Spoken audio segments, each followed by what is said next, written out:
Hello, Raleigh. My name's Whitney Hill.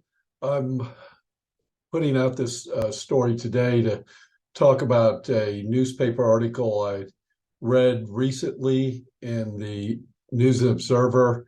The title is Raleigh Police Told to Defuse Situations Before Resorting to Force. Is New Policy Enough? And there was a new policy drafted by the Raleigh Police to work on de-escalating violent situation or potentially violent situations with suspects when they're encountered. And some of this I think was pretty good. People that are mentally ill or maybe in a drug episode or that type of thing, if it's possible to de-escalate the situation, that potentially could be safer, not just for the suspect, but for the police officer.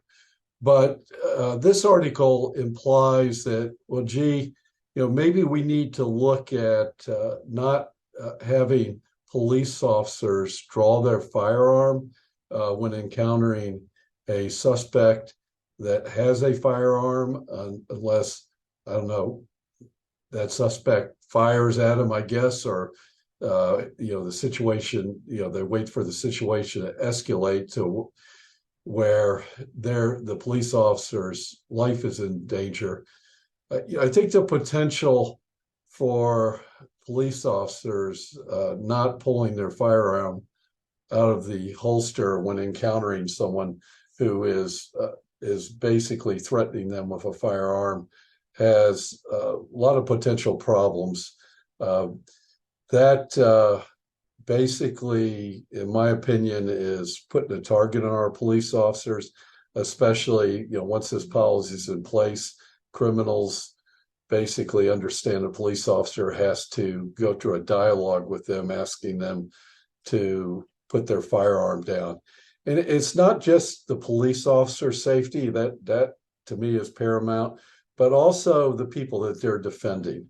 The last thing I'd like to have happen is if a policeman shows up in a situation with a armed criminal, and I'm there in part of that process, and the police officer gets shot by the individual, and now it's me, an armed individual.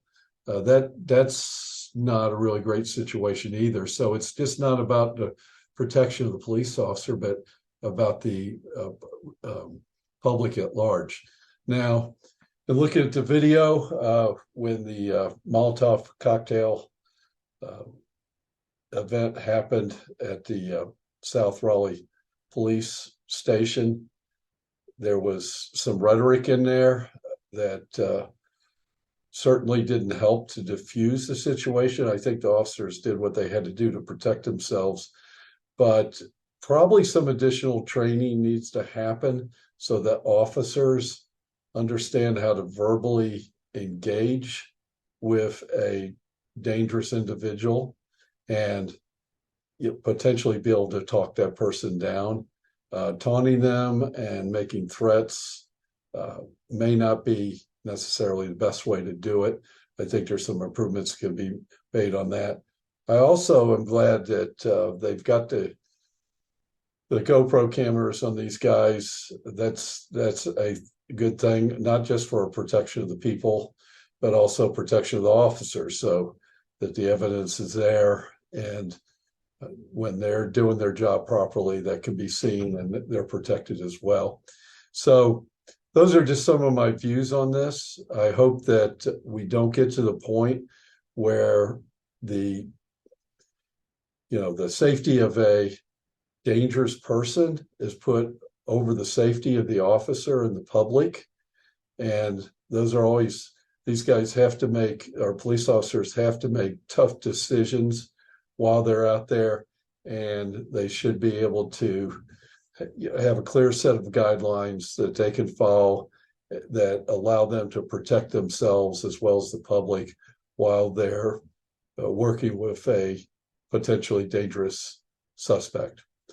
My name's Whitney Hill, and appreciate you listening to this message, if you would hit the like button, and I'd also like it too if you'd subscribe to future messages that I send out. They'll be talking about city, political, and community informational stories. Thank you.